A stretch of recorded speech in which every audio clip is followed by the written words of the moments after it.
NP එක ආකාරය නේද? ms එක NP එක ආකාරය. එතකොට මේ මූලද්‍රව්‍ය ඉලෙක්ට්‍රෝන පිට කරන්න තමයි කැමති. අවසන් ශක්ති මට්ටම එතකොට පිරෙනවා. ඒ කියන්නේ එන්නන ශක්ති මට්ටම නෙවෙයි එන්ට්‍රීන එක ශක්ති මට්ටම. එන්ට්‍රීන එක S2 එන්ට්‍රීන එක P6 පිරිලනේ ළමයි තියෙන්නේ. මේකට කලින් ශක්ති මට්ටම පිරිලානේ තියෙන්නේ. එතකොට මේ ඉලෙක්ට්‍රෝන තුන පිට කරලා දැම්මම ස්ථායී වින්‍යාසයක් යනවා. ඒ අවසන් ශක්ති මට්ටම දැන් පිරිලා. අභ්‍යන්තර ශක්ති මට්ටමනේ දැන් බාහිර ශක්ති මට්ටම වෙන්නේ එතකොට. ඒක නිසා මේගොල්ලෝ ඉලෙක්ට්‍රෝන පිට කරන්නයි කැමති. එතකොට ඔක්සිකරණය වෙන්නයි කැමති. එතකොට මේගොල්ලෝ බොහෝ වෙලාවට හදන්න ළම මේක දැක්කම මොකද හිතෙන්නේ? ධන 3 ඔක්සිකරණාංකය හදන්නේ. එතකොට මේ මූලද්‍රව්‍ය පහම ධන 3 ඔක්සිකරණාංකය පෙන්නනවා. පැහැදිලිද? නම් මූලද්‍රව්‍ය තුනම ඒක පැහැදිලිනේ. ඉතින් අලුතෙන් කියන්න දෙයක් නැහැ.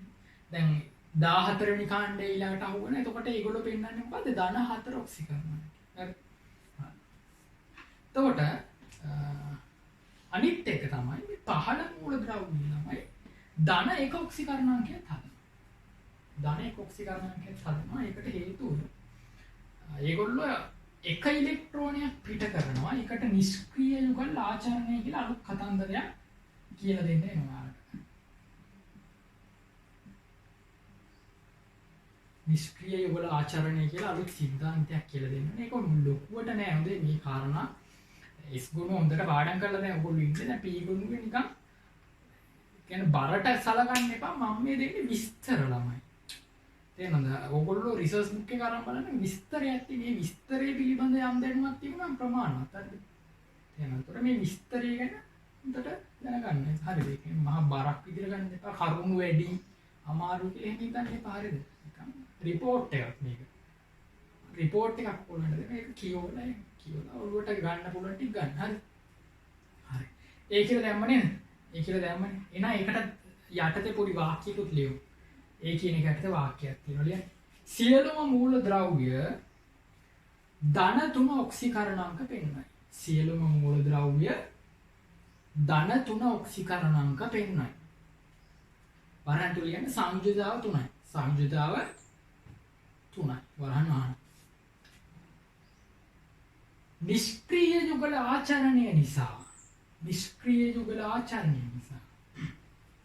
නිෂ්ක්‍රීය යුගල ආචරණය නිසා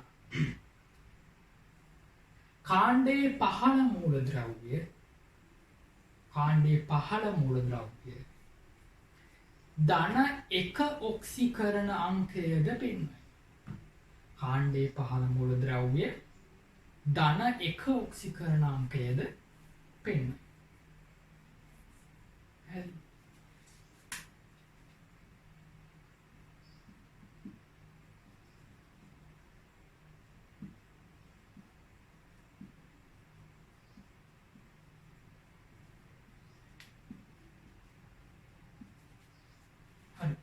එහෙනම් දැන් නිෂ්ක්‍රීය යුගල ආචරණ ඉගෙන ගන්න ඕන නිසා ළමයි දැන් B කියලා ලියන්න.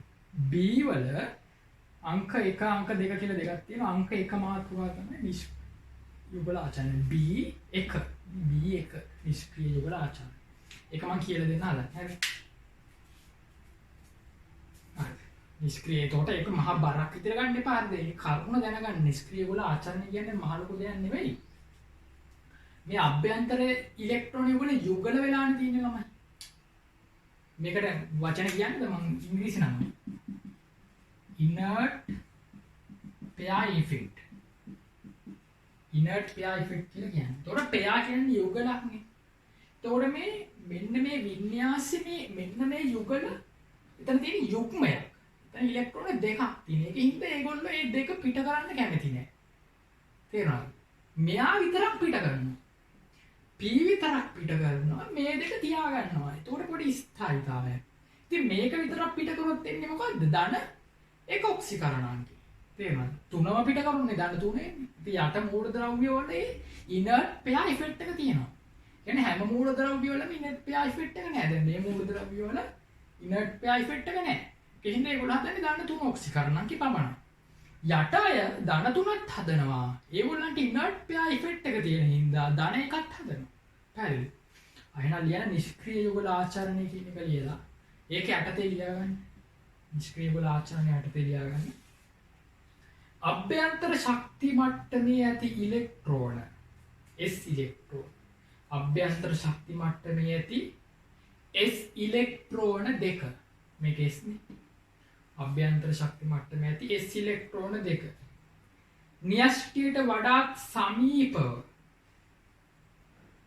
න්‍යෂ්ටියට වඩාත් සමීපව. ස්ථායීව සිටීම. න්‍යෂ්ටියට වඩාත් සමීපව ස්ථායීව සිටීම. නිෂ්ක්‍රීය යුගල ආචරණය. නිෂ්ක්‍රීය යුගල ආචරණය.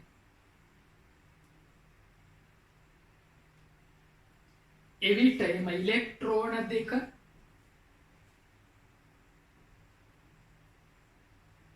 එවිට එම ඉලෙක්ට්‍රෝන දෙක පිට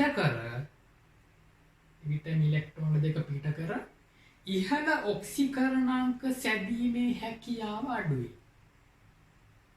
ඉහළ ඔක්සිකරණාංක සැදීමේ හැකියාව අඩුයි.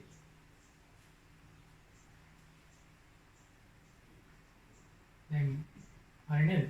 දැන් ඔයගොල්ලෝ බලන්න අභ්‍යන්තර ශක්ති මට්ටම කිව්වේ අභ්‍යන්තර ශක්ති මට්ටම නෙවෙයි පිට ශක්ති මට්ටම. ළමයි එතන ලියන්නේ අභ්‍යන්තර උපශක්ති මට්ටම කියලා. ඒ වාක්‍ය මුල ලියන අභ්‍යන්තර උපශක්ති මට්ටමේ ඇති. ඒතොර මේකනේ බාහිර උපශක්ති මට්ටම මේක අභ්‍යන්තර. ඒතොර P ගත්තාම තමයි මේ 2P නම් මේක 2S. මේක අභ්‍යන්තර උපශක්ති මට්ටම. එතකොට න්‍යෂ්ටියට ටිකක් ළඟ නිසා ඒ ඉලෙක්ට්‍රෝන දෙක පිට කරන්නේ නැතුව ආකර්ෂණය කරගෙන ඉන්නවා න්‍යෂ්ටියසි. කැමති. හරි නේද? එහෙනම් ඒක D කියලා ලියන්න. B නෙවෙයි 2. දැන් B වල 1 හරිනේ. B වල 1 මම කරුණු කිව්වා. B වල 2 ලියා ගන්න. බෝරෝන්හි සංයෝග.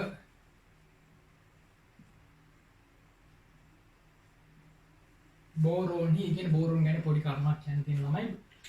බෝරෝන්ගේ සංයෝග සහ සංයෝජ ගුණයක් දක්වනවා. හරි. ඒ කියන්නේ හරිනේ. දැන් ඔයාලා ඉතින් මොනවද මේ කියන්නේ කියලා කියන්නේ ඒ හැටි P ගුණුවේ හැටි ළමයි S ගුණුව ටිකක් විස්තර වැඩි වුණාට S ගුණුව පිළිවෙලක් තිබුණා. මේකෙම පිළිවෙලක් නැහැ. හරිද? ඔහේ කරුණු ටිකක් තියෙනවා. මම පුළුවන් තරම් පිළිවෙල හදලා තියෙන්නේ. හරිද? මේ AB දාලා එහෙම පුළුවන් තරම් පිළිවෙල හදලා දෙන්න. හරිද? බෝරෝන්ගේ සංයෝග දැන් මෙතන තමයි බෝරෝන් කාබන් මෙතන ඉන්නේ. කාබන්ට යට සිලිකන් ඉන්නවා. තමයි තියෙනවා විකර්ණ සම්බන්ධතාවය කියලා එකක්. හරිද? මේ මූලද්‍රව්‍ය එයාගේ විකර්ණය මේකනේ. යා ටිකක් විකර්ණේ ඉන්න මූලද්‍රව්‍යගේ ගුණ දක්වනවා. ඒතර බෝරෝන් ටිකක් කාගේ ගුණ දක්වන්නේ? සිලිකන්ගේ. දැන් බෝරෝන්ට කලින් මෙතන ඉන්නේ බෙරිලියම්. එතන මැග්නීසියම්, මෙතන ලිතියම් හිටියේ. ලිතියම් ටිකක් අමුතු එක්කෙනෙක් නේද ළමයි? ඒ මොකද ලිතියම් මැග්නීසියම්ගේ ගුණ දක්වනවා මේ. ඒකට කියනවා විකර්ණ සම්බන්ධතාවය කියන. මේ ලිතියම් නයිට්‍රයිඩ් එහෙම හැදුනේ මතකද? ඒක ලිතියම්ගේ සංයෝග කාගේ ගුණ දක්වනවද? මැග්නීසියම්ගේ ගුණ දක්වනවා. විකර්ණ සම්බන්ධතාවය. එතකොට බෝරෝන් සිලිකන්ගේ ගුණ දක්වනවා. ඒකට කියනවා විකර්ණ සම්බන්ධතාවය. එතකොට සිලිකන් කියන්නේ හදන සංයෝග සහ සංයෝජය. එතකොට බෝරෝන්ගේ සහ සංයෝගات මොකද්ද? සහ සංයෝජය. හරිද? සහ සංයෝජ ගුණ අනිත් සංයෝග පහළ කට්ටිය හදනේ වායනිකයි ඇලුමිනියම්ගේවත් සහ සංයෝජ ගුණ තියෙනවා. හරිද? ඇලුමිනියම් හදන සංයෝගات සහ සංයෝජ ගුණ තියෙනවා. හරි. එතකොට BCl3 අඳින්න කිව්වොත් ළමයි BCl3 මෙහෙම බය නැතුව අඳින්න. මේ ඉරි අඳින්නේ සහ සංයෝජ බන්ධන වෙන්නන්න. නැත්තම් NaCl මෙහෙම අඳිනවද ඔයා? එහෙම අඳින්නේ NaCl මෙහෙම අඳින්න බෑ. මෙතන අයනික බන්ධනයන්නේ තියෙන්නේ. NaCl අඳින්නේ මෙහෙම නමයි. Na+ Cl-. මෙහෙම. ඉරි කැලලක් දාන්නේ නැහැ. ඉරි කැලලක් දැම්ම සහ සංයෝජ වෙනවා. මෙන්න BCl3 කිසි බයක් නැතුව අඳින්න සහ සංයෝජ. ඇලුමිනියම් ක්ලෝරයිඩුත් උහුම. හරිද? මෙතන ඇලුමිනියම් තිබුණා. යත් සහ සංයෝජ සංයෝගයට ඇලුමිනියම් ක්ලෝරයිඩ්. හරි. එතකොට මේ බෝරෝන් ගැන අපි කියමුනේ. හරියන්න බෝරෝන්හි කුඩා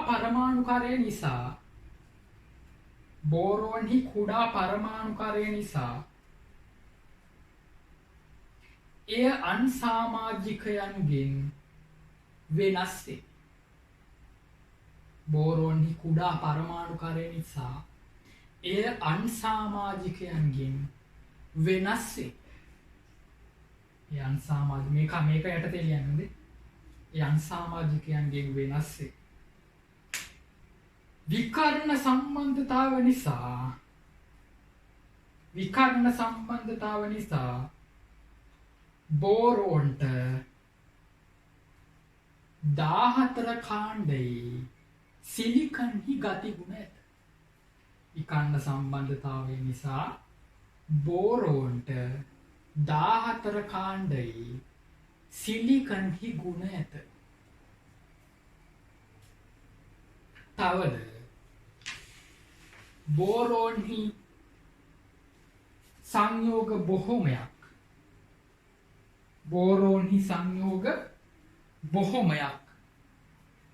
සහ සංයුජ වේ.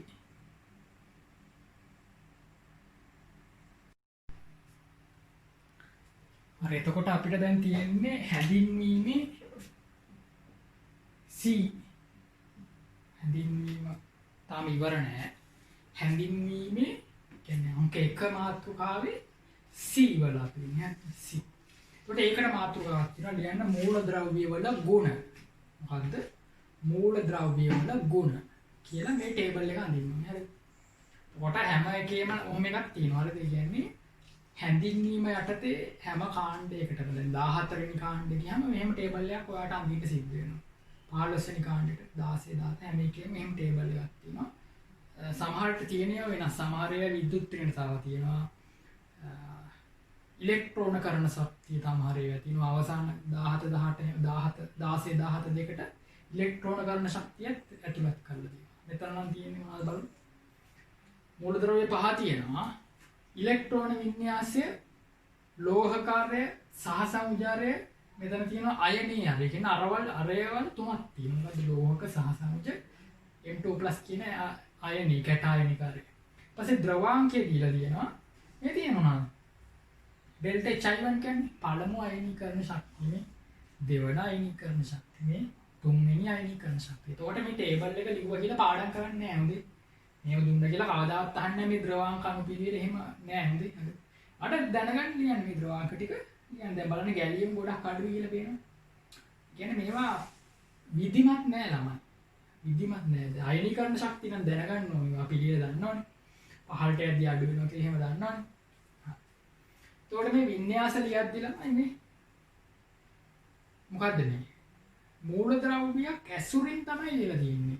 සම්පූර්ණ වින්‍යාසය නේ. මේකට කියන උච්ච වායු වින්‍යාසය ඇසුරින් ඉලෙක්ට්‍රෝන වින්‍යාසය ලියනවා. දැන් මෙයාට කලින් උච්ච වායුව හීලියම්. මේකට කලින් උච්ච වායුව නියොන්. එතකොට නියොන්ගේ වින්‍යාසයයි මේ ඊටු ටික. ඊට පස්සේ ආගන්ගේ වින්‍යාසය ඊටු ටික. ක්‍රිප්ටන් සෙනෝන්. එතකොට මේකට මෙතෙන්ට එද්දි D එනවා. හරිද? 3D එනවා. මෙතෙන්ට එද්දි 4D එනවා. මෙතෙන්ට එද්දි 4F එකක් එනවා. එතකොට මෙයාගේ ඉලෙක්ට්‍රෝන වින්‍යාසය බලාපොරොත්තු වෙන්නේ නැහැ ඕගොල්ලන්ගෙන්. හරිද? මොකද F සම්බන්ධයව නැති නිසා. හරි වගුව ලියාගෙන හරි. වගුව ඇඳ නේද? හරි. ඒතර මේක අමුතුවෙන් කියලා දෙන්න දෙයක් නෑ වාට. හරි. හරි. එයි මං වගුව ඇඳවන්නේ එහෙනම්. රිසෝස් බුක් එකේ දීලා තියෙන නිසා. හරි. ඕකේ තියෙන වටින දේවල් තියෙනවා නම් අපි කතා කරමු. හරි නේද? හරි. මම කරනවා.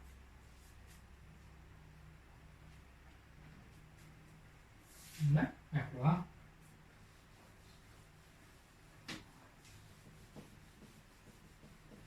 අනේ නෝට් එක ලියා ගන්න ඕනේ.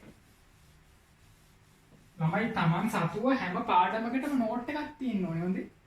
ඔයාම ලියාගත්ත නෝට් එක අනුන්ගේ ඒවා ෆොටෝපි ගහලා හරියන්නේ නැහැ. තමන්ගේ අත්අඩංගුවෙන් ලියපු නෝට් එකක් ඔයා සතුව දෙන්න. අපිට ඒක තමයි පාඩම් කරන්න පාවිච්චි කරන නෝට් එක. හැම පාඩමකටම තියෙන නෝට් එකක් කරේ. සීට් හරි D යන ලුයිස් සම්න ස්වභාවය.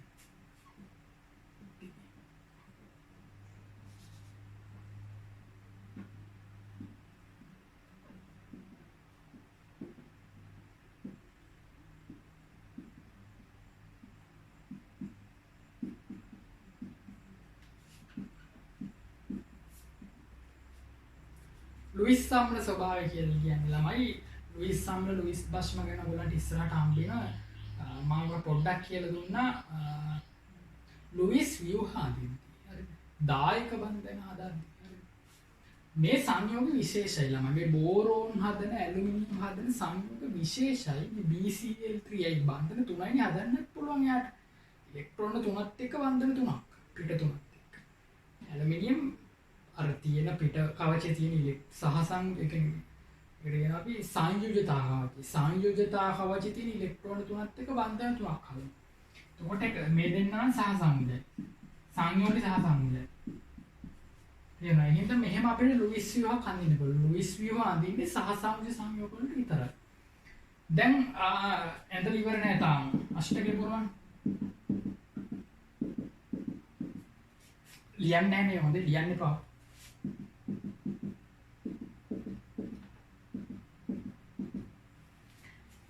ඔච්චරයිනේ. දැන් අපි අෂ්ටක නීතිය බලමු. අෂ්ටක නීතිය කියන්නේ ළමයි බාහිර කවච ඉලෙක්ට්‍රෝන 8 ඇවිල්ලා. දැන් මෙයාගේ 8 ඇවිල්ලා නේද මේ? 2යි 4යි 6යි මේකත් 2ක් කියලා ගන්න. 8යි. මෙයාගේ තරමික 2ක් කියලා ගන්න. මේ දෙක මෙයාට අයිති කියලා ගන්න. මෙතනත් එහෙනම් ඔක්කොම කියන්නේ පර්යන්ත පරමාණු. බාහිර පරමාණු වටේ තියෙන පරමාණු වල අෂ්ටකේ පිළ. නමුත් මැද එක්කෙනාගේ බෝරෝන් 8 ඉලෙක්ට්‍රෝන කීයද ළමයි? ගන්නේ කොහොමද? මෙතන 2යි. මෙතන 2යි මෙතන 2යි නේද? 6යි. ඇලුමිනියම් වටේ 2යි 4යි 6යි.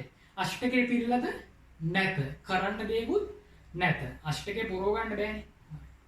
කියන්නේ මේ සංයෝග ස්වභාවයෙන්ම අෂ්ටකේ පිළිල නැහැ. ඒ කියන්නේ නම් මේ සංයෝග වල හිස් කවචයක් තියෙනවා. එහෙනම් අෂ්ටකේ පිළිල නැහැ කියලා කියන්නේ උපකාක්ෂිකයක් තියෙනවා ඉලෙක්ට්‍රෝන නැති.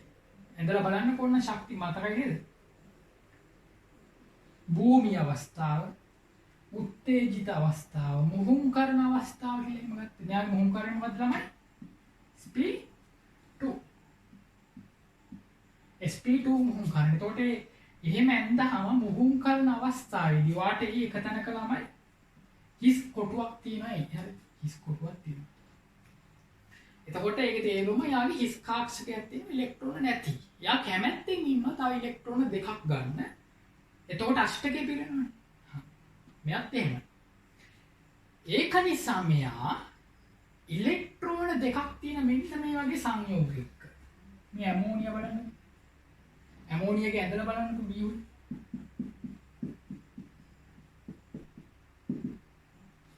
දැන් ඇමෝනියාගේ අෂ්ටකේ පිරීලා. ප්‍රශ්නයක් නැහැ. එයාගේ අෂ්ටක නීතිය නෑ. හයිඩ්‍රජන් හීලියම් දෙන්නට අෂ්ටක නියමයි නෑ. ඇමෝනියාගේ අෂ්ටකය පිරීලා. ගැටලුවක් නෑ. හරිද? එයා හැබැයි වෙන කෙනෙක්ට උදව් කරනවා. මෙයාලට උදව් කරනවා. දායක බන්ධනයක් හදාගන්න. මොකද මෙයාගේ මෙන්න මේක පිරුණු කාක්ෂිකයක්. මෙන්න මෙහෙමයි ඉන්නේ. පිරුණු කාක්ෂිකයයි හිස් කාක්ෂිකයයි අතර බන්ධන මොකද්ද ළමයි? පිරුණු කාක්ෂිකයයි හිස් කාක්ෂිකයයි අතර බන්ධන දායක බන්ධන. හරි. දායක බන්ධනයක් හදන්න. එතකොට මෙන්න මෙහෙමයි කතන්දරය.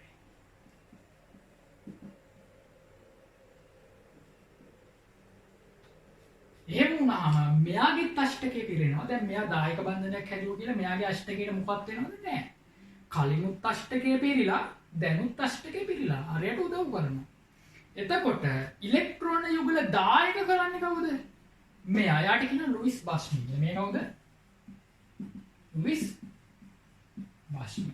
ඒ ඉලෙක්ට්‍රෝන යුගල දෙන්නේ යන්නේ. ඉලෙක්ට්‍රෝන යුගල ගන්න. ඉලෙක්ට්‍රෝන යුගල ප්‍රතිග්‍රහණය කරන එක. යාට කියන ලුයිස් අම්ලේ කියලා. යාට කියන ලුයිස් අම්ලේ. එහෙනම් මෙයාත් ලුයිස් අම්ලේ. එහෙනම් ළමයි 13 කාණ්ඩේ මූලද්‍රව්‍ය හදන සංයෝග ලුයිස් අම්ල ලෙස හැසිරෙනවා. හැම එකම නෙවෙයි. ඉතින් උදාහරණ තව ගන්නකොට මේ aluminium hydride, boron hydride, boron bromide, aluminium fluoride Lewis අම්ල ලෙස හැසිරෙනවා. ඒ හිස් කාක්ෂිකයක් යාගේ තියෙනවා. යා කැමති දායක බන්ධනයක් හදන්න. මොනවා ලියා ගන්න ළමයි? D ලුයිස් අම්ල ස්වභාවය කියන මාතෘකාවට ලියා ගන්න. 13 කාණ්ඩයේ මූලද්‍රව්‍ය වල 13 කාණ්ඩයේ මූලද්‍රව්‍ය වල සංයෝග ඉලෙක්ට්‍රෝන අෂ්ටකය පිරී නැති නිසා ඉලෙක්ට්‍රෝන අෂ්ටකය පිරී නැති නිසා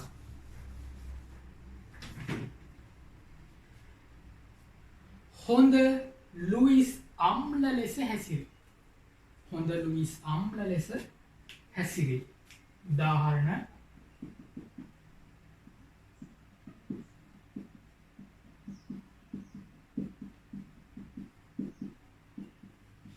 උදාහරණ කියලා ලියන්න මේ ටික.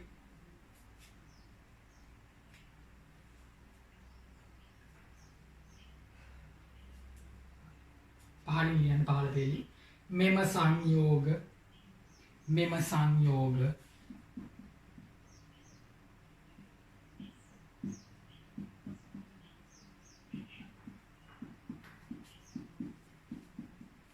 මෙම සංයෝග H minus F minus Cl minus Br minus NH3PH3 වැනි ටික ලියන්න පෙළියට ලියන්න. minus Cl minus Br minus ammonia phosphine වායුව කියන්නේ PH3 වැනි ලුයිස් බස්ම සමග දායක බන්ධන සාදයි. වැනි ලුයිස් බස්ම සමග දායක බන්ධන සාදයි.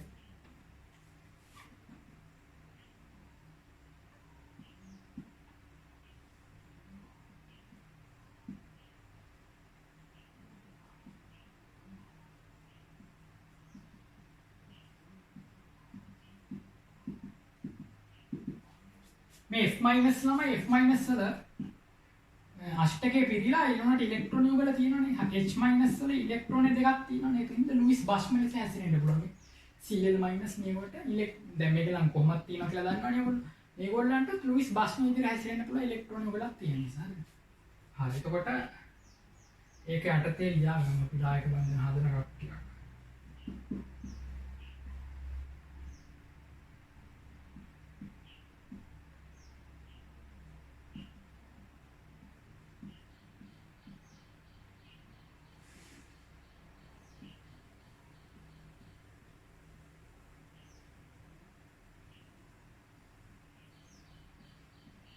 මේ දායක බන්ධනය හදනවා කියලා මේ පේන්නේ. මෙයා දායක බන්ධනය හදාගත්ත BH3 එක.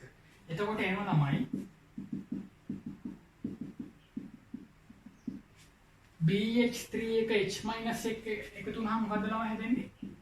BH4-. එතන හැදෙනවා BF4-, BCl4-, AlCl4-. මේක නම් කියන්නේ මෙහෙමම දාන්නේ. 3 H3 මේ පැත්තෙන් ලිව්වොත් මෙයා මේ පැත්තට ගත්තා. හරි.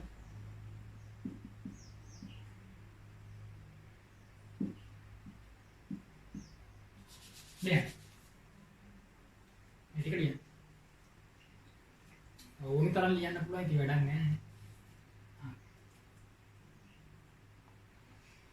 හරි. මේ ටිකත් ලියලා ඊට පස්සේ ලියන්න හරි වැදගත් කාරණයක් තියෙනවා ලියන්න. වායුමය අවස්ථාවේදී AlCl3 සහ BCl3 වායුමය අවස්ථාවේදී AlCl3 සහ BCl3 ද්විඅවයවික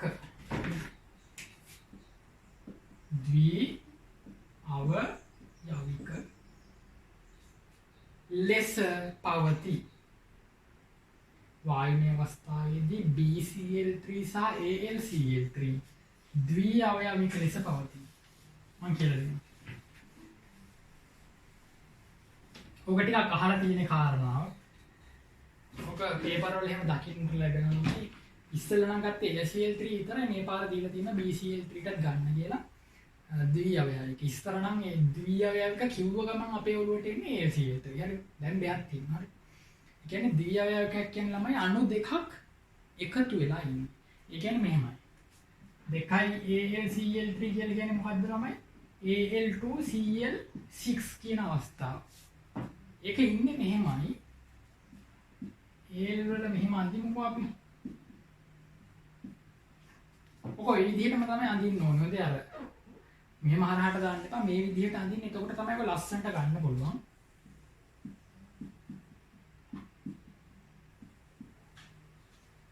තේරෙනවද?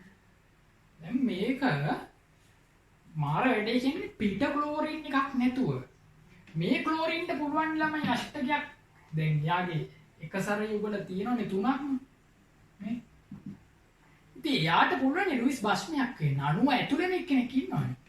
දැන් Cl - 1 AlCl3 හදනවා තමයි. ඉතින් එහෙම පිටින් එක්කෙනෙක් ඕනේ නැහැ නේ. මෙයාගෙම ඉන්නවනේ. යා මොකද්ද කරන්නේ? වෙන අණුවක ඇලුමිනියම් එක්ක දායක බන්ධනය කරනවා. එතකොට මෙයාගේ ක්ලෝරින් අනිත් අණුව ඇලුමිනියම් එක්ක දායක බන්ධනය කරනවා. ඒ වැඩේ ගොඩ නේද? මාරුනේ. ඇලුමිනියම්ගේ අෂ්ටකේ හරි මේ ඇලුමිනියම්ගේ අෂ්ටකයත් හරි. පැහැදිලිද? දායක බන්ධන කීයක් තියෙනවද? දෙකක් තියෙනවා. මෙයාට ඉතින් ප්‍රශ්නයක් වුණා. ඉස්සෙල්ලත් අෂ්ටකේ තියෙනවා, දැන් අෂ්ටකේ තියෙනවා. ද්වි අවයවික. මේකට කියන Al2Cl6 කියලා. අඳින්න ළමයි. මේක අඳින්න. මේකත් අඳින්න. ඔක අඳින්න අහනවා. ඔක අඳින්න අහනවා. ඒකට මෙහෙම අඳින්න.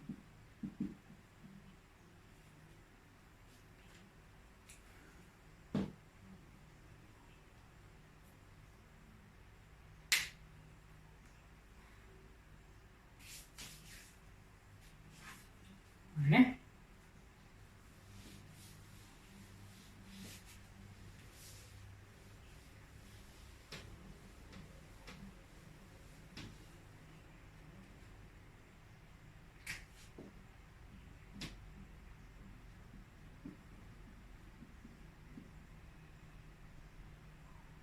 දැන් අංක 1 මාතෘකාව ඉවරයි ළමයි.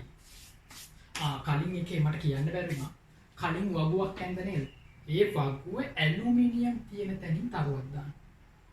ඒකට හේතුව ළමයි මට කියන්න බැරි වුණානේ. මම ගත්තනේ. මෙන්න මෙතනින් තරුවක් දාන්න. පාට පෑනකින් දාන්න. ඒකට හේතුව මේ මූලද්‍රව්‍ය වලින් අපි කවුද අධ්‍යයනය කරන්නේ මෙතනින් පස්සේ? ඇලුමිනියම් පමණයි. සිලබස් එකේ දීලා තියෙන කවුද? ඇලුමිනියම්ගේ රසායනය පමණයි. ඒකට හැඳින්වීම යටතේ අපි කතා කරලා ඉවරයි. දැන් යනවා මොකද්ද? ඇලුමිනියම් ගැන ඉගෙන ගන්න යනවා. එන අංක 2 ළමයි. මොකද්ද? ඇලුමිනියම් වල රසායනය.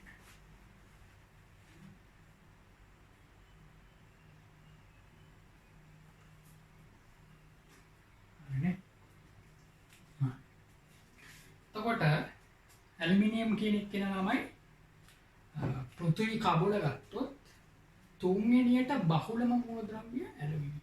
ඒකට අනිත් අය ඕන නම් මම නිකන් දෙන්නම් පැත්තක ලියාගන්න. මේක හොඳේ නෝට් එකේ නෙවෙයි. පැත්තක නිකන් පොල් ලියාගන්න. වැදගත් කරුණක් කියනවා. සිලින් සිලිකන්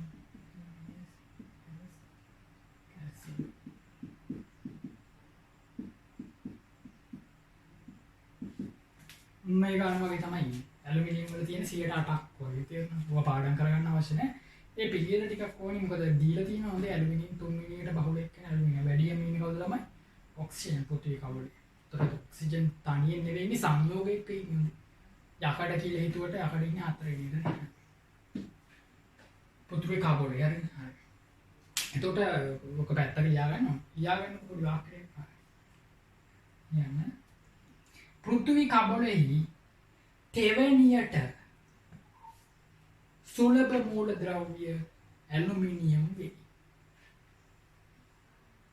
පෘථිවි කබලෙහි තෙවැනියට සුලභ මූලද්‍රව්‍ය ඇලුමිනියම් වේ. දැන් මේක යටතේ ලියන්නේ. හොඳේ තාම ඒ දැම්මේ නැහැ. පොඩි විස්තරයක් දීලා තමයි ඒ කියන මාතෘකාවට යන්නේ. හරි. තකොට ළමයි ඇලුමිනියම් මතකයිද කලින් ගත්තා ලිතියම් මැග්නීසියම් බෙරිලියම් කියන මූලද්‍රව්‍ය ගබඩා කරන්නේ වාතය කියලා කිව්ව මතකයි.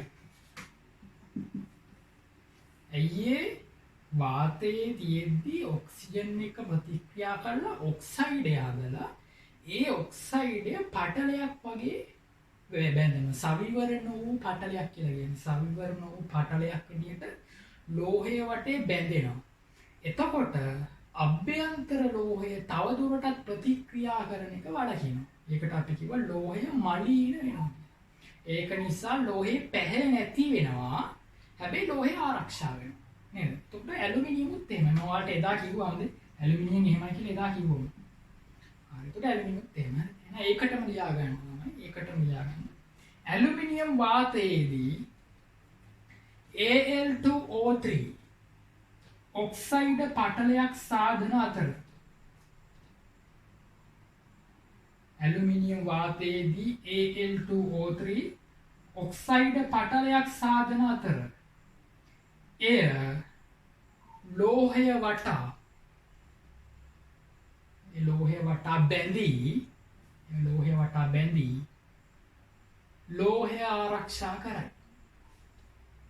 ලෝහය ආරක්ෂා කරයි.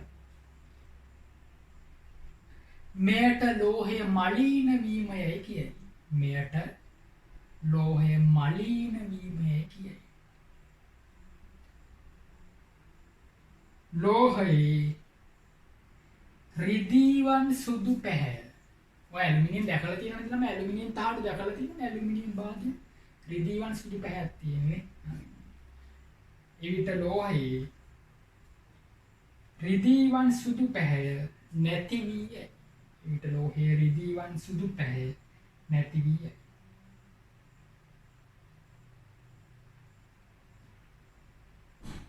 එතකොට ඇලුමිනියම් වාතයත් එක්ක ප්‍රතික්‍රියා කරන එක නවතිනවා. හොඳේ. එතකොට තවදුරටත් ඇලුමිනියම් වාතය එක්ක ප්‍රතික්‍රියා කරන එක ඒකෙන් වළකින්න. හරි. එහෙනම් යන්න ළමයි A කියන මාතෘකාවට යන්න ඇලුමිනියම් වල ප්‍රතික්‍රියා.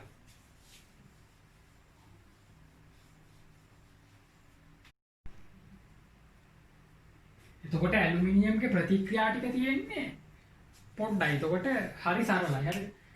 මොනවාද ප්‍රතික්‍රියා? මෙන්න මේවයි දීලා තියෙන්නේ. ඔක්සිජන් සමග හැලජන් සමග හැලජන් කියන්නේ මොකක්ද තමයි? F2 Cl2 Br2 I2. ඊට පස්සේ නයිට්‍රජන් සමග වාතයේ නයිට්‍රජන් සමග ඊට පස්සේ ගන්න පුළුවන් අම්ල හා භස්ම සමග ඊට පස්සේ ජලය සමග. ඔන්න ඒ ටිකයි තියෙන්නේ. හරිද? එතකොට හරි ලේසි. ඔක්සිජන් එක ඔක්සයිඩ් හදනවා. හැලජන් එක හේලයිඩ් හදනවා. මොනවද හේලයිඩ් ලා? මේ අපි කලින් ගත්තේ LCl3 එහෙම ගත්තා. නයිට්‍රජන් එක නයිට්‍රයිඩ් හදනවා. මොකද නයිට්‍රයිඩ් ළමයි? Al3 N3 එක එකතු වුණාම එදෙන්නේ මොකද්ද? Al N කියන නයිට්‍රයිඩ්. ඇලුමිනියම් නයිට්‍රයිඩ්. ඒතර මෙයා ජලයට දැම්මම ඇමෝනියා පිට වෙනවා. මතකයි? මැග්නීසියම් වගේ. හරි. අම්ල හා භස්ම විශේෂයි. ඒක මම කියලා දෙන්න. අම්ල එක්ක ප්‍රතික්‍රියා කරන භස්මික. ඇයි? උභයගුණික ලෝහයක්. නිසා මතකයි නේද? බෙරලියම්. උභයගුණික ලෝහයන් නිසා අම්ල එක්ක ප්‍රතික්‍රියාවත් දැනගන්න ඕනි. භස්ම එක්ක ප්‍රතික්‍රියාව දැනගන්න ඕනි. දෙකේදීම හයිඩ්‍රජන් පිට කරනවා. ඒ රිඩොක්ස් නේ. මොකද ඇලුමිනියම් යන්නේ බිඳුව ඉඳන්නේ. ඇලුමිනියම් බිඳුව ඉඳ යන නිසා හයිඩ්‍රජන් පිට වෙනවා. ජලයක ඇලුමිනියම් ප්‍රතික්‍රියාවක් නැත. ඇලුමිනියම් ජලයක ප්‍රතික්‍රියාවක් නැහැ. ඇලුමිනියම් තහඩු එහෙම ගිහලා බලන්න වාඩ් එකකට ගන්න තියෙනවා. හරි. ඊට ටික ලියන්න. මොකද්ද අපේ මාතෘකාව? A ඇලුමිනියම් වල ප්‍රතික්‍රියාව. වල ප්‍රතික්‍රියා ඒක රෝමි ඉලක්කම් වලින් දැන් යන්නේ. දැන් ඒකේ යටතේ ඉන්න ළමයි දැන් රෝමි ඉලක්ක වලින් යන්නේ. හරි. රෝමි ඉලක්ක. දැන් O2 සම.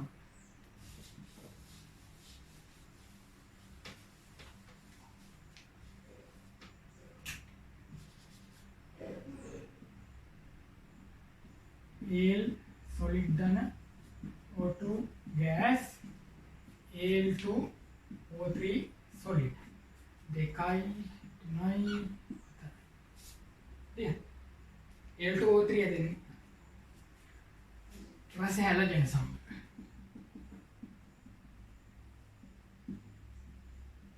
හැලජන් සම. X කියන්නේ 2 Cl2 R2 I2 මම X කියලා ගන්නම්. ඔක්කොම ලියන්න බෑ නේද? ධන x2. එතකොට මෙතන ගෑස් කියලා ලියපු එක වැරදි. මොකද මේ දෙන්නට අදාළ නැති නිසා. පොදුවේ ලියන්න ඉතින් හරි. L x3 එකයි තුනයි එකයි. තුන into sum 2s L n sorry එකයි ජලයේ සම ප්‍රතික්‍රියාවක් නැත. යන්න. මහා ලොකු ගැඹුරු සිද්ධාන්ත නැහැ නේ හරි. යන්න. හැබැයි මේක දැනගන්න ඇලුමිනියම් ප්‍රතික්‍රියාවක් නැත. බෙරිලියමුත් නැහැ මතකයි නේද? කුමාලයක නම් ප්‍රතික්‍රියා කරා. හරි.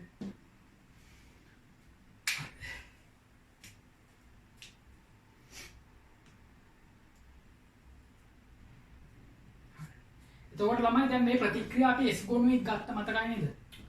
හැබැයි S ගොනුවේ තරම් මේ ප්‍රතික්‍රියාවල ප්‍රතික්‍රියාශීලීතාව අඩුයි. තේරුණා? දැන් ඔක්සිජන් එක S ගොනුවේ ප්‍රතික්‍රියා කරනකොට පට්ට ගාලා ප්‍රතික්‍රියාශීලීතාව ඒකම වැඩි. දැන් ගාඩි. ඒකින් තමයි මේ ටික පහම ලියලා යන්නේ සැලකිය යුතුයි කියලා ලියන්නේ.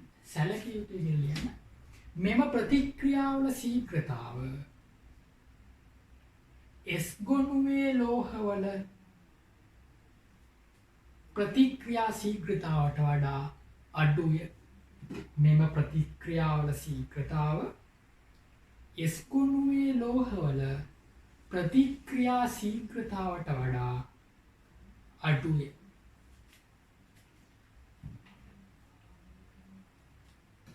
තව තියෙනවා නම් හතරක් ලියුවා පස්වෙනි එක ලියන්න දෙනවනේ.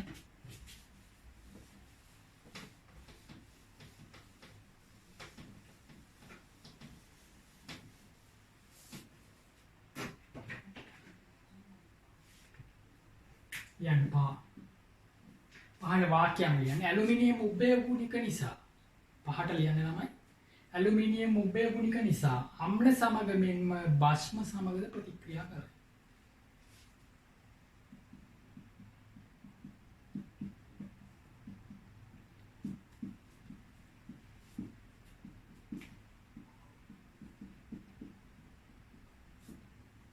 මම දන්නවා මේකේ හයිඩ්‍රජන් පිට වෙනවා කියලා. මොකද හේතුව රිඩොක්ස් නිසා. බිඳුවේ ඉඳන් ධන තුනට යනවා.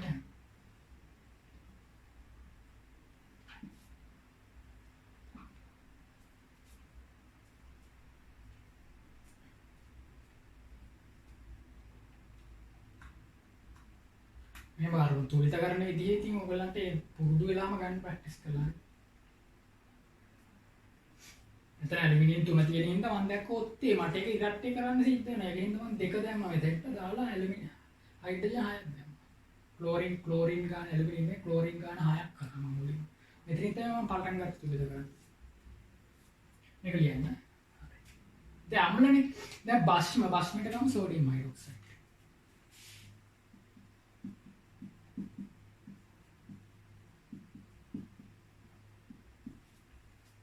භස්මික ප්‍රතික්‍රියා කරන වැඩිපුර භස්මයත් එක හැදෙන්නේ මෙන්න මේක. NaOH4.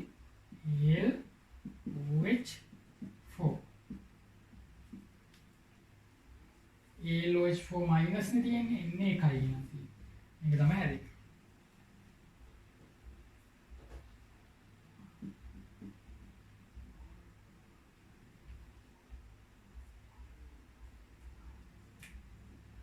අපැත්තට ජලය දාන්න වෙයි ළමයි හොඳේ. දන්නේ නැහැ බලන්න.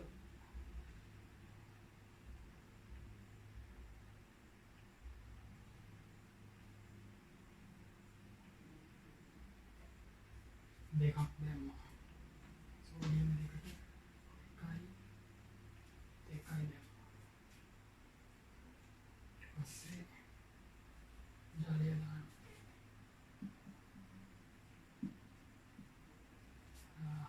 ඔක්සිජන් තමයි මෙතන තියෙනවා 8ක්. 8න් දෙකක් හරි. 6ක් ගන්න.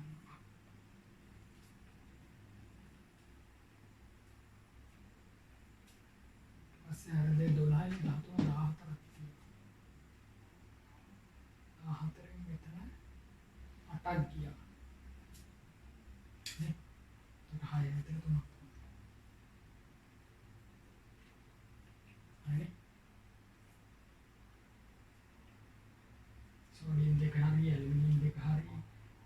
ඔක්සිජන් මේ පැත්තේ 8යි ඔක්සිජන් 6යි 2යි 8යි ඊට පස්සේ හයිඩ්‍රජන් 8යි 6යි 14යි මෙතන අර දෙක 12යි 12යි 2යි 14 යන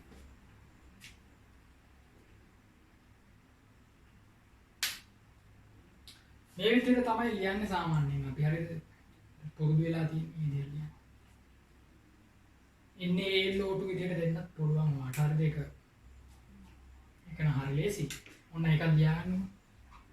ඒකට හුරු වෙන්න එපා ළමයි. මොකද ඔයගොල්ලන්ට හුරු කරලා තියෙන්නේ මේක ලියන්නේ නම් කිව්ව මේකට හුරු වෙන්න. හරි. මේ ආයෙත් ගන්නදී මම ඔයාලට කියලා දුන්නා දවසක්. නෑ හෝ කියලා මම වෙන එකක් දෙන්න. මේක එච්චර පුරුදු වෙන්න එපා. හොඳ? කයිල් සොලිඩ් දාන NaOH equals ධන 2යි H2O liquid 2යි NaAlO2 equals ධන 3යි H2 ලියාගන්න කොහොමද කියලා. ඒතර භාෂ්ම සමග ප්‍රතික්‍රියාව මේක හරි නමුත් මේ විදිහට පුරුදු වෙන්න.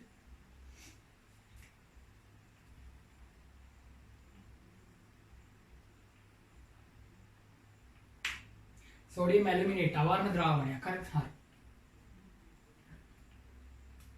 හරි එතකොට ළමයි පොඩි බාහිර කාරණයක් කියන්නම් මේ දැන් අම්ල ගත්තාම හැම අම්ලයක්ම ගන්න බෑ ඇලුමිනියම් නයිට්‍රික් එක පොඩි අවුලක් තියෙනවා අකර්මණ්‍ය වෙනවා හරිද ලෝහේ නයිට්‍රික් එක අමාරු වැඩේ කරන ඔක්සයිඩ් පැටිලා ඒක ලෝහේ වහගෙන ඊට පස්සේ අකර්මණ්‍ය වෙනවා හරි ඉතින් ලියා ගන්න සැලකියුතු කියලා සැලකියුතු ඇලුමිනියම් අම්ල සමග ප්‍රතික්‍රියා කරද ඇලුමිනියම් අම්ල සමග ප්‍රතික්‍රියා කරන මේවා ලියා ගන්න හොඳේ මේවා සැලකිය යුතු දෙන්නේ ඇලුමිනියම් අම්ල සමග ප්‍රතික්‍රියා කළද සාන්ද්‍ර HNO3 හමුවේ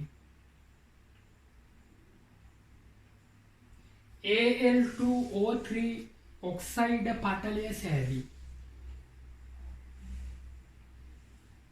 Al2O3 ඔක්සයිඩය සෑදී ඇලුමිනියම් වටා සවිවර නොවූ පටලයක් ලෙස බැඳී සවිවර කියන්නම හිඩස් තියෙනවා.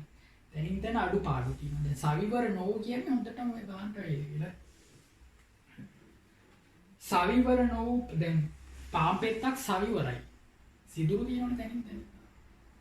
පටලය සෑදී ඇලුමිනියම් වටා ඇලුමිනියම් Al2O3 ඔක්සයිඩය සෑදී ඇලුමිනියම් වටා සවිවර නොවූ පටලයක් ලෙස බැඳී ලෝහය සමග තවදුරටත් ප්‍රතික්‍රියා වීම වළකයි. ලෝහය සමග තවදුරටත් ප්‍රතික්‍රියා වීම වළකයි. දැන් හරිනේ ඒ ඇලුමිනියම් වල ප්‍රතික්‍රියා හරියමයි.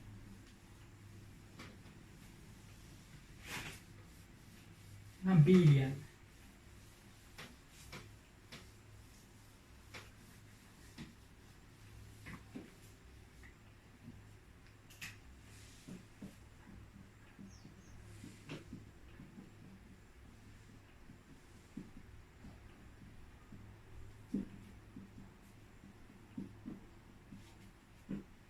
තමයි ඇලුමිනියම් 3+ ferrous 2+ උත් එහෙමයි Fe2+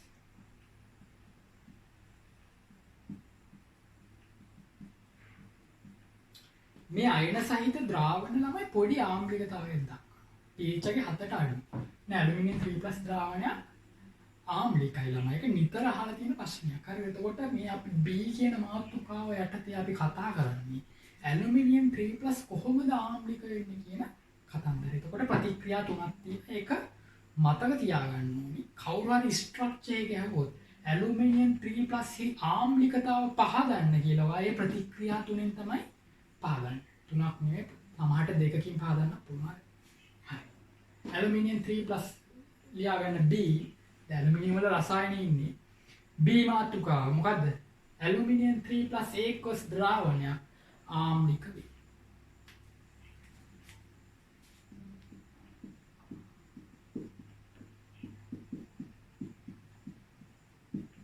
මේවා තාම්ලිකයි මේ ද්‍රාවණ තාම්ලිකයි ළමයි. හරිද?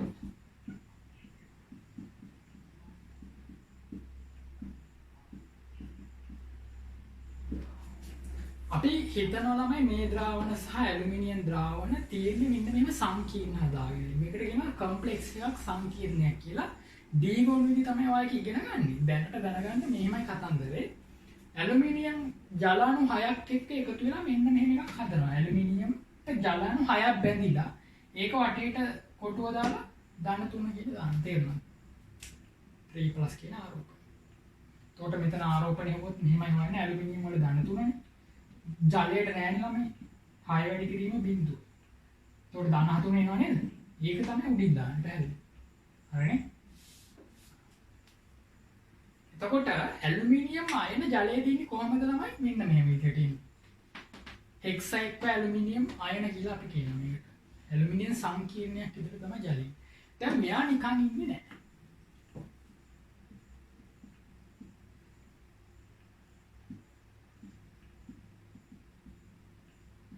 තව ජල අණුවක් එක්ක ප්‍රතික්‍රියා කරලා යා ලස්සන වැඩක් කරනවා.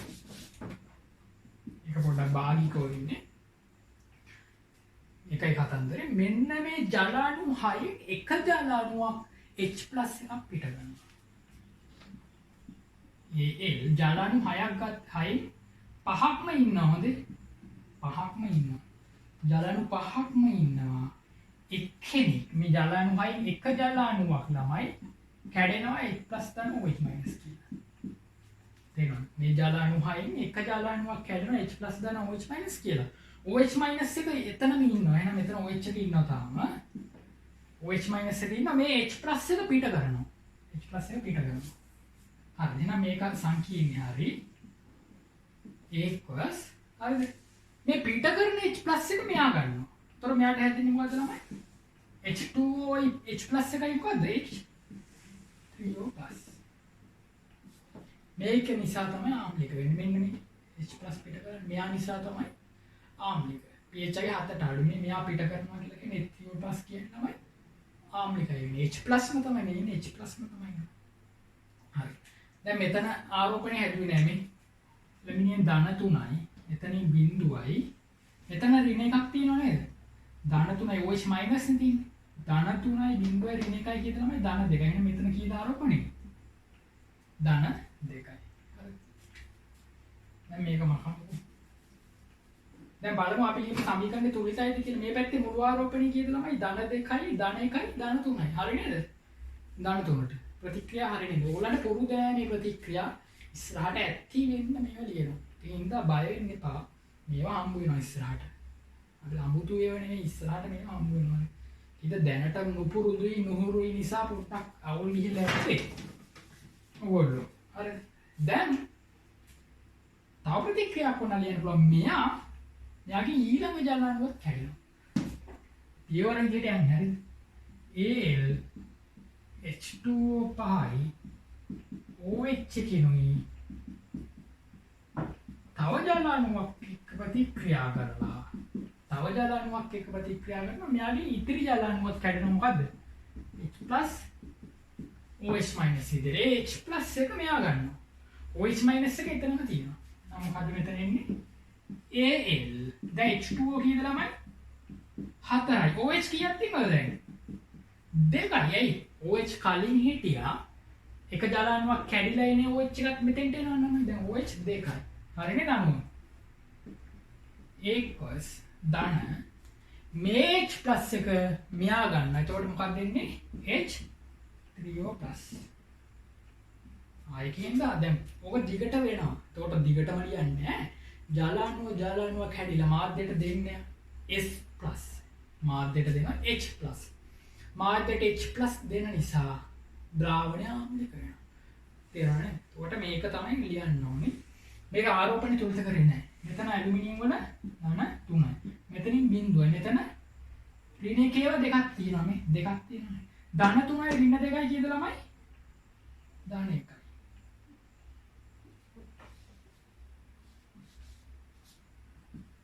ධන 1. දැන් බලන්න තුලිතයිද කියලා ධන 1යි මේ පැත්තේ ධන 2යි. ධන 2ට බැලන්ස් නේද? ආරෝපණ තුලිතයි. හරි නේද?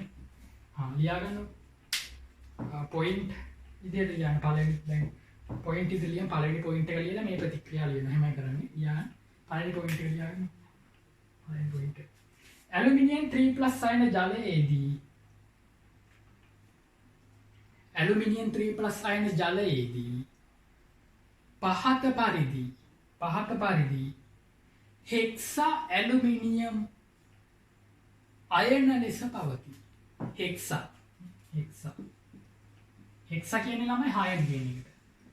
හෙක්සා කියන්නේ හයට පහ ඇලුමිනියම් 3+ අයන ජලයේදී පහත පරිදි හෙක්සා ඇලුමිනියම් අයන ලෙස පවතී කියලා මේ විතර ලියන්න. මේ ප්‍රතික්‍රියාව විතර ලියන්න. මේ ප්‍රතික්‍රියාව ලියන්න. ඊට පස්සේ දෙවෙනි පොයින්ට් එක මෙතනින් ලියන්න. එහෙනම් මේ ප්‍රතික්‍රියාව දැන් පොයින්ට් එක ලිව්වා ප්‍රතික්‍රියාව ලිව්වා දැන් දෙවෙනි පොයින්ට් එක මම කියන්න යන්නේ. එහෙම යන්න මෙම හෙක්සා ඇලුමිනියම් අයන ජල විච්ඡේදනය වී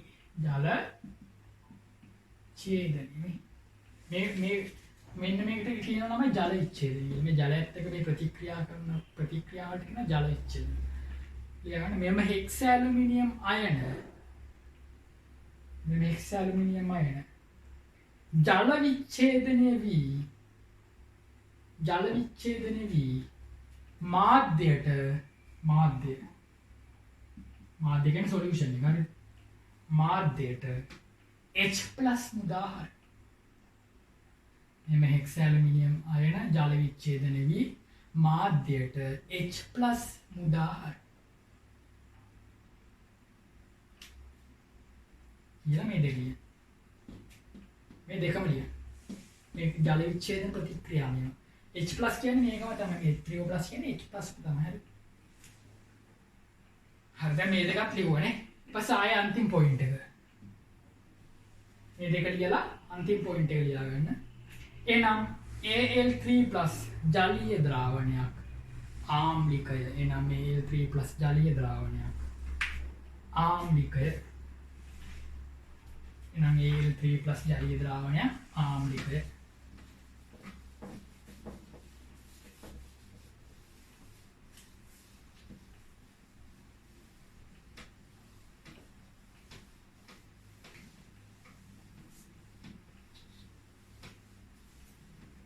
මම ළමයි මේ වීඩියෝ එකක් පැයක් තියෙනකොට ගොඩක් කරුණු තියෙනවා නේද? හරි.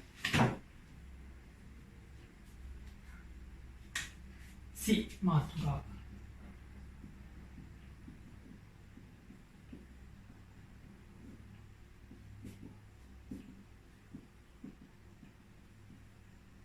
කියන්නේ තමයි. දැන් B ඉවරයි. ආම්ලික ස්වභාවය දැන් පහදලා දුන්නනේ දැන්. නම් ඇලුමිනියම් 3+ ජලීය ද්‍රාවණයක් ආම්ලික කියලා ලියලා ඉවර කරා. කවුරු හරි ප්‍රශ්නයක් අහුවොත් ඒක ඒ උත්තරේ තමයි තියෙන්නේ. C මොකද්ද? Al3+ C උභයගුණික ස්වභාවය. Al3+ C උභයගුණික ස්වභාවය.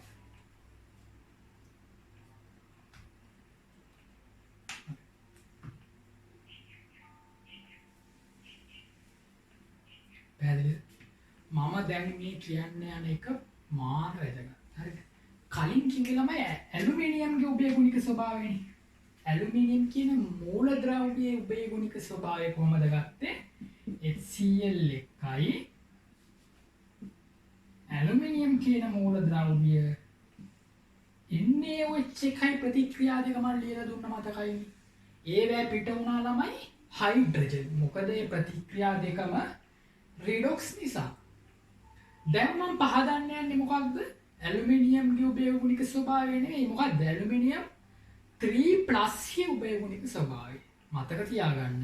මූලද්‍රව්‍යයක් උභයගුණිකයි නම් එයාගේ සංයෝගත් උභයගුණිකයි. දැන් අපි කතා කරන්නේ මූලද්‍රව්‍ය ගැන නෙවෙයි. මූලද්‍රව්‍යයේ කැටායන ගැන කතා කරන්නේ. නම් මේ කැටායනේ උභයගුණික ස්වභාවය පහදන්නේ. එතකොට මේ ප්‍රතික්‍රියාවල හයිඩ්‍රජන් පිට වෙනවද? නැත. හයිඩ්‍රජන් පිට වෙන්නේ නැහැ. මොකද රිඩොක්ස් නෙවෙයි. මේ සමීකරණ රිඩොක්ස් නෙවෙයි. ඒ දැන් කැටායනේ හැදිලා ඉවරයි. කැටායනේ හැදෙන ඉවර. අපි කතා කරන්නේ කැටායනේ ගැන. මූලද්‍රව්‍ය ගැන නෙවෙයි. පැහැදිලිද? උභයගුණිකයි කියන්නේ මොකක්ද? උභයගුණිකයි කියන්නේ අම්ල එක්ක බස්ම එක්ක ප්‍රතික්‍රියා. එහෙනම් මොනවද ළමයි මේ කියන්නේ? එහෙනම් ඔයාලට කියලා දෙන්න වෙන්නේ මොකක්ද මට? Al3+ HCl එක්ක ප්‍රතික්‍රියාව. Al3+ NaOH එක ප්‍රතික්‍රියාව මෙතන තියෙන්නේ කියලා දෙන්නේ නේ. ඇලුමිනියම් නෙවෙයි, ඇලුමිනියම්ගේ කැටායන. හරි ලේසිනේ.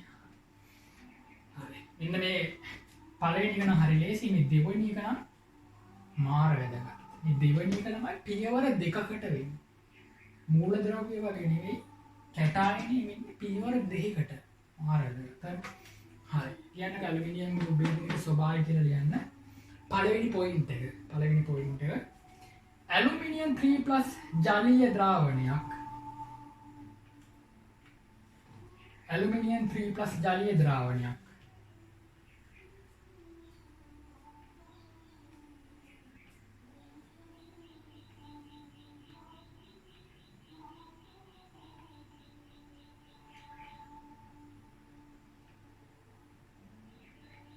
අම්ල සමග ප්‍රතික්‍රියාව පහත පරිදිය. අම්ල සමග ප්‍රතික්‍රියාව පහත පරිදිය. ඒක නම් ලියලා වැඩකුත් නෑ නම.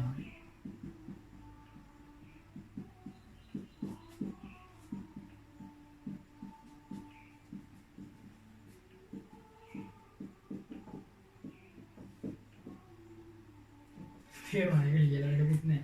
නිකන් ප්‍රතික්‍රියාවක් නෑ නිකන් මේ ඇලුමිනියම් ක්ලෝරයිඩ් හදනවා කියන එක මෙතන තියෙන. දැන් මෙතන ඇලුමිනියම් මෙතන තියෙන්නේ සමහරට ඇලුමිනියම් ක්ලෝරයිඩ් කියන්නේ කැටායනේ නිකන් ඉන්නේ නෑ අයනයක් එක්කනේ. හරි එහෙනම් පහත පරිදිය කියලා මෙන්න මේක නිකන් ලියාගන්න. Cl එක මෙහාට සෙට් වෙලා මේක නිකන් H+ එළියට එනවා. අතර දාන්න තුන H වලින් දාන්න තුන. ඒක ලියාගන්න. මෙහෙම ප්‍රතික්‍රියා වැඩක් නෑ උඹ. මේ ප්‍රතික්‍රියා එච්චර වැදගත් නෑ. තේරුණා? නෑ ඇලුමිනියම් 3+ සම්බ සමග ප්‍රතික්‍රියාව කියලා වැඩක් නෑ උඹ. ඒක ලියලා නිකන් වැඩක් නෑ.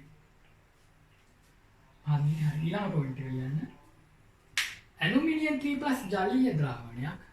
ඇලුමිනියම් 3+ ජලීය ද්‍රාවණයක්. OH-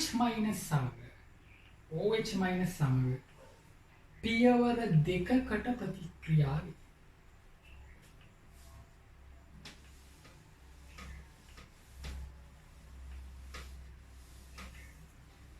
දැන් පළවෙනි පොයින්ට් එක ලිව්වනේ ළමයි. අම්ල සමග කියලා ලිව්වනේ. දෙවෙනි පොයින්ට් එක මොකද්ද? OH- සමග පියවර දෙකකට ප්‍රතික්‍රියා වේ. ඒක යට තියෙන කියන්නේ එක පියවර. එක පියවරේදී ළමයි යන්නේ ඇලුමිනියම් 3+ OH- එක එකතු වෙලා එයාගේ හයිඩ්‍රොක්සයිඩ් හදනවා. මාර වැදගත් ඈ.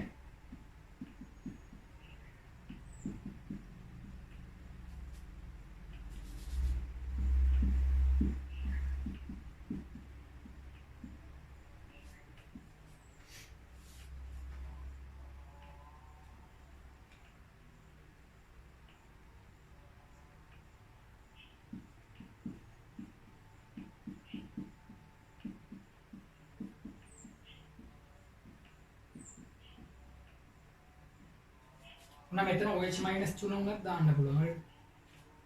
තේරුණා? ඇලුමිනියම් හයිඩ්‍රොක්සයිඩ් කියන්නේ සුදු ජෙලටිනි අංශ.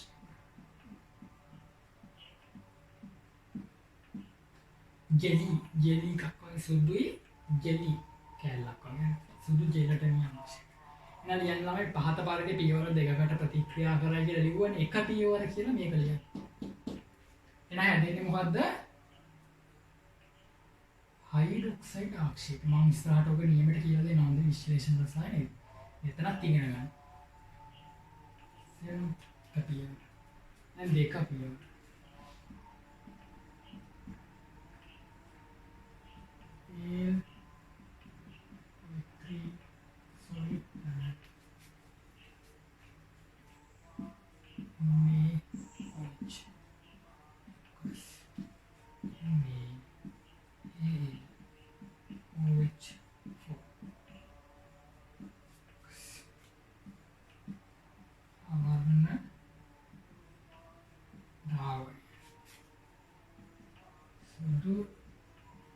එලෙක්ට්‍රනීය අවක්ෂේප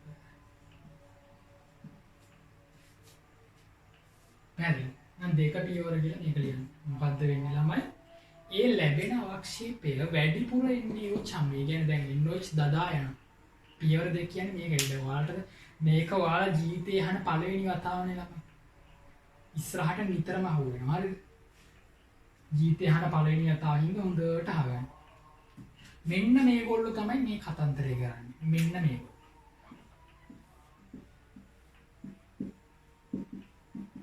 කවුද? උභය ගුණික කැටායන වල කතන්දරයනේ කියලා දෙන්නේ. වෙන කවුරුවත් නෙමෙයි. උභය ගුණික කැටායන වල භස්ම එක්ක ප්‍රතික්‍රියාව පියවර දෙකයි. තේරුණාද? හරිද? මොකක්ද පළවෙනි පියවර? කැටායනය භස්මයත් එක්ක හදන්නේ කවුද? හයිඩ්‍රොක්සයිඩ් අවක්ෂේපය. පැහැදිලිද? දැන් ඇලුමිනියම් ද්‍රාවණයට කවුද දාන්නේ? මෙයා දාන්නේ. බින්දු දාගෙන බින්දු දාගෙන යද්දි මොකක්ද හම්බ වෙන්නේ? අවක්ෂේපය. අපි නතර කරනවද? නෑ. තව දුරටත් එන්නේ ඔච්ච දානවා. තවත් එන්නේ ඔච්ච දානවා. එතකොට ඒ සුදු ජෙලටනීය අවක්ෂේපය බඳුනේ පහළ පේනවා අපිට. මේක අවර්ණ දාන්නේ, මේක කියන අවර්ණ දාන්නේ කියන. එනවා මේ අවර්ණ ද්‍රාවණයට එන්නේ ඔච්ච බින්දු දාද්දි සුදු ජෙලටනීය අවක්ෂේපයක් හැදුනා. තව දුරටත් එන්නේ ඔච්ච දානවා. එතකොට සුදු ජෙලටනීය අවක්ෂේපය දිය වෙනවා ළමයි. අර ලැබෙන සුදු ජෙලටනීය අවක්ෂේපය දිය වෙලා ආයි මොකද්ද ලැබෙන්නේ? ආයි අවර්ණ ද්‍රාවණයක්. එහෙනම් මුලින් හිටියෙත් අවර්ණ ද්‍රාවණයක්, පස්සේ ඉන්නෙත් අවර්ණ ද්‍රාවණයක්. අතරමැද කවුද ඉන්නේ? සුදු අවක්ෂේපය. පැහැදිලි නේද? මෙන්න මෙහෙම වැඩක් කරන්නේ උභය ගුණික කැටායන පමණයි. තේරුණාද? මේකක් තියෙනවා. ක්‍රෝමියම් කියන එක්කෙනා වර්ණයක් දෙන ඉඳලාමයි ක්‍රෝමියම් මේ වැඩේ කරොත් ඉතින් කොළ පාට ද්‍රාවණයක්. ඒක හිතන්න එපා. හරිද? අනිත් හැමෝම අවර්ණ. පැහැදිලි? හරි. එතකොට මේක මාර වැදගත්.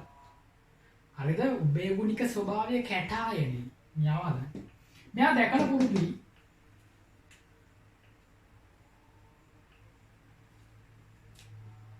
ඇලුමිනියම් ලෝහය සෝඩියම් හයිඩ්‍රොක්සයිඩ් එක ප්‍රතික්‍රියා කරලා මෙයා නේද ලිව්වේ? ඇලුමිනියම් ලෝහය හයිඩ්‍රජනුත් පිට වුණා. ඒ කියන්නේ ළමයි ඇලුමිනියම් ලෝහය ප්‍රතික්‍රියා කරාම මොකක්ද දන්නවද? මෙයා අවසාන ඵලය හදන්නේ. මෙයාවනේ හදන්නේ අවසාන ඵලය. තේරුණාද? කැටායනය මෙන්න මේ ඵලය හදලා තමයි අවසාන ඵලය හදන්නේ. පැහැදිලි නේද? හරිනේ? ලියන්න. එක පියවර කියලා ලියන්න. දෙක පියවර මේ නම් මේවත් ලියන්නද? වර්ණත් ලියන්න. මොන මෙතන 3යි OH- කියලා ලියන්න පුළුවන්ද? එතකොට මේක ඇල්ල අවශ්‍ය නැහැ. පැහැදිලි නේද? මේ දෙකත් ලියලා ඊළඟට ආයෙ තව පොයින්ට් එකක් ලියා ගන්න. හරි. Al3+ අයන මේ දෙක ලියලා ඉවර වෙලා ඊළඟ පොයින්ට් එක ලියන්න. Al3+ අයන පළමුව OH- හමුවේ. Al3+ අයන පළමුව OH- හමුවේ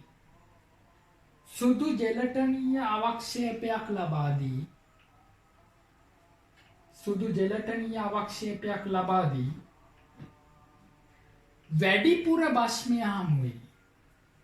වැඩිපුර භස්මය හමුවේ එම අවක්ෂේපය දියවි. වැඩිපුර භස්මය හමුවේ එම අවක්ෂේපය දියවි අවර්ණ ද්‍රාවණයක් ලබා දේ. අවර්ණ ද්‍රාවණයක් ලබා දේ. ABC වලයි දැන් ලියන්න පොඩ්ඩක් සැලකිය යුතුයි කියලා ලියන්න. සැලකිය යුතුයි ලියන්න. ඇලුමිනියම් වල සියලු සංයෝගයද සැලකිය යුතුයි. ඇලුමිනියම් වල සියලු සංයෝගද උභය ගුණික බව සලකන්න.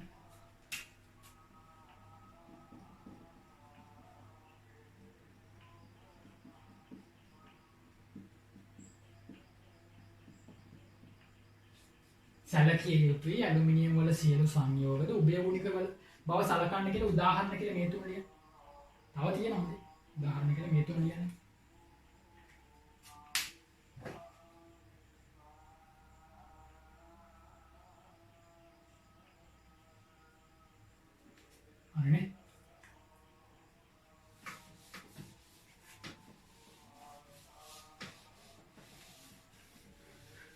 ළමයි ඇලුමිනියම් වල රසායන ඉවරයි.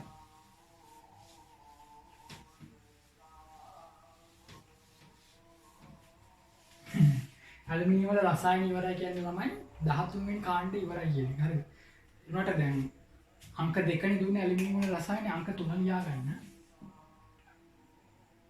13 කාණ්ඩයේ මූලද්‍රව්‍ය වල ප්‍රයෝජන කියලා ලියන්න. තුන්වෙනි අංක 3 දාලා පොඩ්ඩක් දෙන්නේ ගැන විස්තරයක් දෙන්න යන්නේ. හරිද? මෙන්න මේ දෙන්න අනිත් අය වැඩක් නැහැ. මේ දෙන්න ගැන පරණ පේපර් වල තියෙන්න පුළුවන්. හරිද? දැන් බිස්නස් බුක් එකේ මේව නැහැ.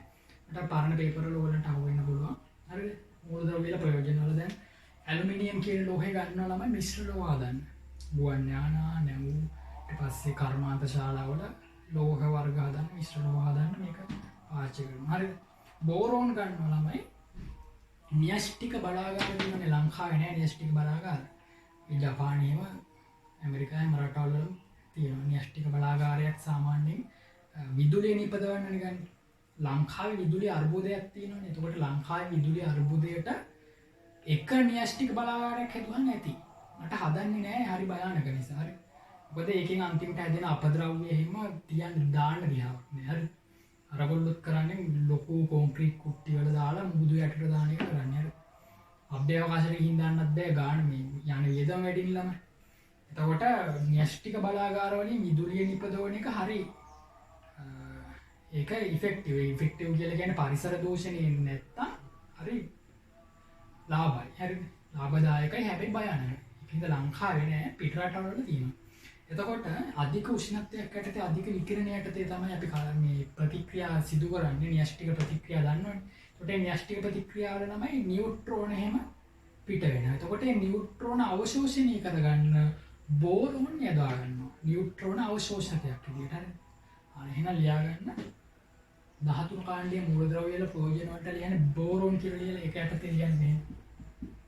බෝරෝන් යටතේ ලියන්නේ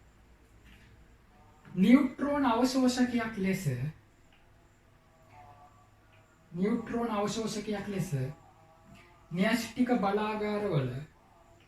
න්‍යෂ්ටික බලාගාරවල න්‍යෂ්ටික ප්‍රතික්‍රියා පාලනයට යොදා ගනී. න්‍යෂ්ටික බලාගාරවල න්‍යෂ්ටික ප්‍රතික්‍රියා පාලනයට යොදා ගනී. ඒ වගේ න්‍යෂ්ටික බලාගාරයක් පිපුරුණු අවස්ථාවක් තමයි ළමයි චර්බුනයි කියලා කියන්නේ. චර්බුනයි කියලා ටීවී සීරීස් එකක් හදලා එපිසෝඩ් 10ක් තියෙන මිනි ටීවී සීරීස් එකක් විදිහට ලස්සන කතාවකුත් හදලා තියෙනවා. හරිද? ඕකේ ගොඩක් ප්‍රසිද්ධ වුණා වැඩි නෑ ගිය අවුරුද්දේ 2010. ඇලුමිනියම් දාන්න.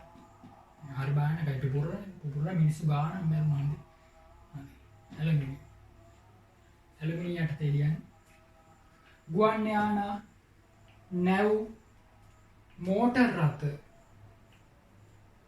සාධන, සැහැල්ලු මිශ්‍ර ලෝහ සඳහා. ගුවන් යානා, නැව්, මෝටර් රථ, සාධන, සැහැල්ලු මිශ්‍ර ලෝහ සඳහා. පස්සේ ලියන්න. ඊළඟ තව එකක් විද්‍යුත් සන්නායක කම්බි ලෙස භාවිතය. ඒක වෙනම වාටක් කියලා දෙන්නම් පස්සේ දවසක විද්‍යුත් සන්නායක කම්බි ලෙස භාවිතය. ඊට පස්සේ තව එකක් ගන්න දැන් මේකේ වැදගත් පොයින්ට් තුනක් තියෙනවා. හරි. අද මිශ්‍ර ලෝහ ඊට පස්සේ විද්‍යුත් සන්නායක ලෙස භාවිතය. තුන්වෙනි එක කාබනික සංශ්ලේෂණ.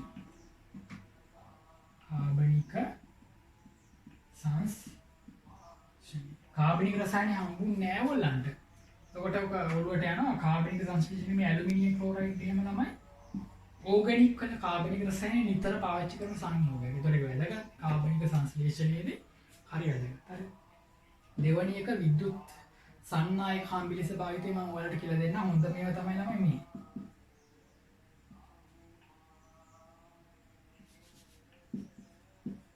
මෙන්න මේ ලෝහ තමයි හොඳම විද්‍යුතය සන්නිවේදනය කරන්න හොඳ ඒවා. ඉතින් මේ රිදී ගන්න පුළුවන් ද ළමයි විද්‍යුත සන්නිවේදනය කරන්න. රිදී ගත්තොත් මොකද වෙන්නේ? රිදී ගත්තොත් මිල වැඩි. කොපර් හොඳයි ගෙදරක් වයරින් කරන්න. ගෙදර ඇතුලේ වයරින් කරන්න කොපර් ඇති. හැබැයි පාරේ වයර් කොපර් වලින් ඇද්දොත් එහෙම මිල වැඩි. එහෙනම් ගන්නේ කවුද? ඇලුමිනියම්. හරිද? ඇලුමිනියම් වල සන්නායකතාව තියෙන 3 වෙනියට. ඒ වුණාට මිලෙන් අඩු නිසා ඇලුමිනියම් ගන්න.